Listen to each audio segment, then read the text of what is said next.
నమస్కారం గురు. ఓం నమ శివాయ. గురువు గారు, ధనలాభం స్ట్రైట్ క్వశ్చన్ చెప్పండి. ధనలాభానికి కోయదొరలు ఏం చెప్తారు, ఏం పద్ధతులు పాటిస్తారు, రెమెడీస్ ఏమిటి? ప్రతి ఒక్కరూ సక్సెస్ అంటే ధనం అనేది నిలబడాలి అంటే ఏం చేయాలంటారు? అమ్మా, ధనం అనేది మనం కష్టపడేదానికి మనం పెద్దవాళ్ళు అంటారు కదా తల్లి, కష్టే ఫలే అన్నాడు. అవును. మనం కష్టపడితేనే మనకు ప్రతిఫలం అనేది ఉంటుంది. కాబట్టి ధనం రమ్మంటే రాదు.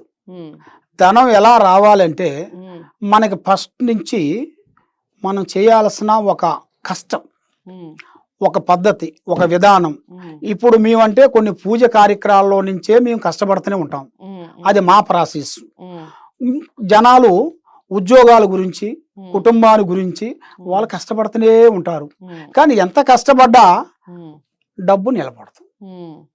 దానివల్ల మా ఇంట్లో 2-3 పని చేస్తామండి, ఏ పని చేసినా కలిసి రావట్లేదండి. మాకు ముఖ్యంగా ధనం అనేది నిలబడతలేదు. మరి ఏంటి గురువు గారు అని చాలా మంది మాకు ఫోన్లు చేసి ఫోన్ చేస్తే మేము సమాధానాలు చెప్తూనే ఉంటాం. ధనం మన స్థానంలో నిలబడాలి అంటే ఫస్ట్ మనం చేయాల్సింది ఇంటికి ఉండాల్సిన దోషం. మనం ఏ ఇంట్లో ఉంటున్నామో ఆ ఇంట్లో కొంత ఆ ఇంటి మీద ఉండాల్సిన దిష్టి అంటే నరదిష్టి. ప్రజలు అంటారు కదా, ఆ ప్రజా దిష్టి. మనం కొంచెం సంపాదిస్తున్నాం అనుకోండి, పక్క వాళ్ళు కానీ వీళ్ళు కానీ వీళ్ళకెందుకో పెద్ద పెద్ద కారులో తిరుగుతున్నారు, పెద్ద పెద్ద బైకులు తిరుగుతున్నారు, పెద్ద పెద్ద సంపాదించారు అని మన మీద ఆ దిష్టి ప్రభావం పడుతుంది.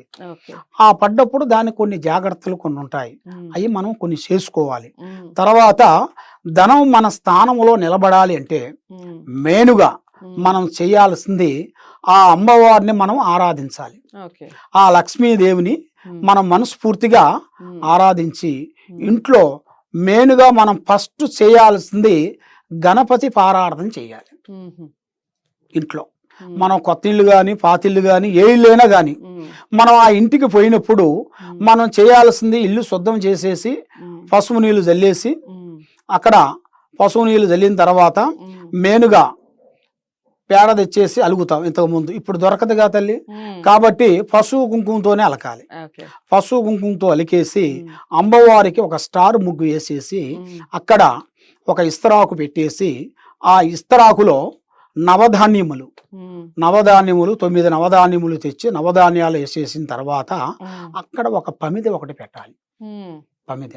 పమిది పెట్టేసి అమ్మవారికి మనస్ఫూర్తిగా లక్ష్మీదేవి మనకి కనుకరించాలంటే ఆ అమ్మవారిని మనస్ఫూర్తిగా మనం పూజించి అక్కడ మనం ఒక 5 రోజులు 6 రోజులు 7 రోజులు 9 రోజులు అనేది ఒక లిమిట్ ఉంటుంది.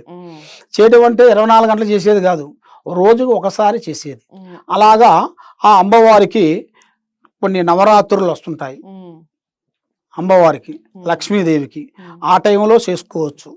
లేదు మనకి ఆ టైంలో మనకి వీలు కాలేదు అంటే మామూలు టైంలో అక్కడ మనం ఆ లక్ష్మీదేవతను పెట్టుకొని అలాగ పూజించి అమ్మవారికి తెల్లటి గవ్వలు అంటారు, లక్ష్మీ గవ్వలు అంటారు.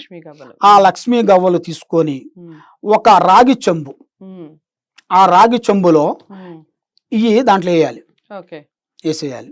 దాంట్లో ఒక రేకు, ఆ రేకులో మన ఇంట్లో ఎంతమంది ఉంటామో వాళ్ళ పేర్లు మొత్తం రాయాలి. రాగి రేకులో మొత్తం అందరి పేర్లు మొత్తం రాసేసి లాభం అని పెట్టాలి కింద. అర్థమవుతుందమ్మా? పెట్టి మనస్ఫూర్తిగా దాంట్లో వేయాలి, ఆ చెంబులో వేయాలి. వేసి దాంట్లో నీళ్లు పోసి ఆ అమ్మవారి దగ్గర పెట్టేసి మనస్ఫూర్తిగా పూజించిన తర్వాత ఆ దాంట్లో ఉండాల్సిన ఆ గవ్వలు, దాంట్లో ఉండ ఒక రేకు అవన్నీ తీసి ఒక ఎర్రటి గుడ్డలో కట్టాలి. ఎర్రటి గుడ్డలో కట్టి మనం లక్ష్మి ఎక్కడ పెట్టుకుంటామో ఆ లక్ష్మి ఎక్కడ పెట్టుకుంటామో ఈ మూట అక్కడ ఉండాలి. అప్పుడు ఆ అమ్మవారు అష్ట ఐశ్వర్యాలతో భాగ్యభోగాలతో మనశ్శాంతి, లక్ష్మి మనకు వనకూరుతుంది, ఆరోగ్యాలు బాగుంటాయి. ఆ అమ్మవారు ఆమె కన్ను తెరిస్తే చిన్నవాడు కూడా గొప్పవాడు అయిపోతాడు అమ్మ. కాబట్టి తప్పకుండా ఆ అమ్మవారిని ఈ విధంగా మీరు పూజించుకుంటే మీకు అన్ని శుభ ఫలితాలు కనపడుతున్నాయి. ఓకే.